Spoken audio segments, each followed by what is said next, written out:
Hello बच्चों। तो चलिए हम अपना क्वेश्चन डिस्कस करते हैं। यहाँ पे गिवन है let OP multiplied by OQ is equal to 1 and let O, P and Q be three linear points.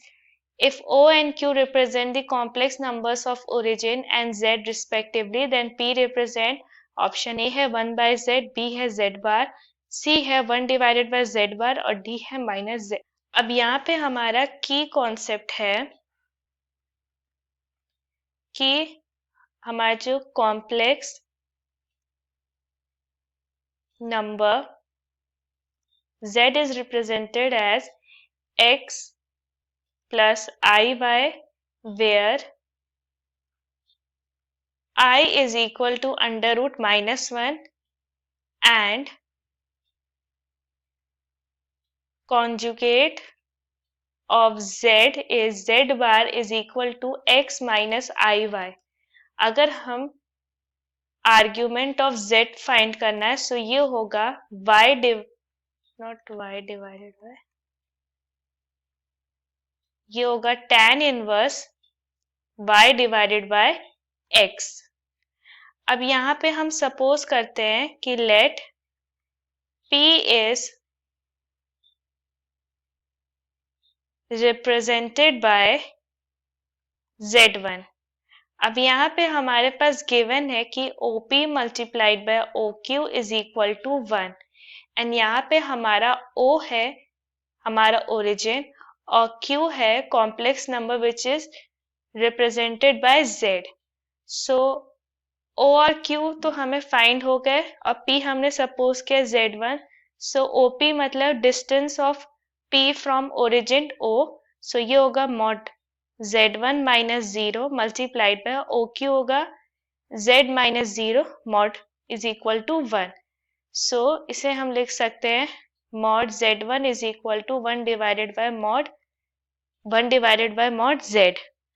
अब यहाँ पर हमारा ये गिवन है कि O, P एंड Q ये तीनों के तीनों हमारे कोलिनियर पॉइंट्स है। सो कोलिनियर पॉइंट्स मीन्स कि ये तीनों पॉइंट्स हमारे स्ट्रेट लाइन में लाई करते हैं। सो इसका आर्ग्यूमेंट तो 0 होगा। ऑल्सो आर्ग्यूमेंट क्योंकि सेम लाइन में हमारे पॉइंट्स लाई करे तो ऑब्वियसली उनके बीच के जो एंगल होंगे वो 0 ही होंगे। सो Z minus 0 divided by Z minus 0,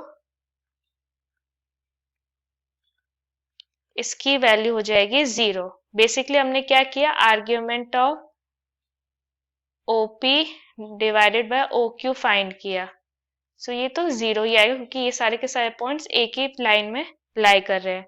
सो ये होगा argument Z1 divided by Z is equal to 0। इससे हमें एक चीज मिली है कि अगर आर्ग्यूमेंट 0 है so it means argument Z1 is equal to argument Z।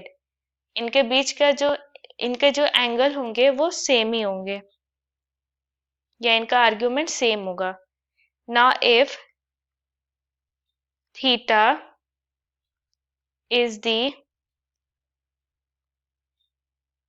argument of Z, then हम Z को लिख सकते हैं mod Z multiplied by e to the power I theta। सो हमारा Z1 हो जाएगा 1 divided bye mod Z multiplied by e to the power I theta। क्योंकि इनका और इनका आर्ग्यूमेंट सेम है सो थीटा भी सेम ही होगा। नाउ अब हम क्या करेंगे, 1 divided by Z mod Z का whole square whole multiplied by mod Z multiplied by e to the power I theta. तो हमारी Z होगी इधर से, सो Z डिवाइडेड बाय, अब मॉड Z स्क्वायर होता है Z multiplied by its conjugate Z bar. So ये होगा Z multiplied by Z bar. So Z1 हो जाएगा 1 डिवाइडेड बाय Z बार। ये हमारा फाइनल आंसर हुआ और हमारा फाइनल आंसर हमारा ऑप्शन सी से मैच करता है। सो हमारा ऑप्शन सी हमारा करेक्ट आंसर हुआ। I hope the concept is clear. Thank you.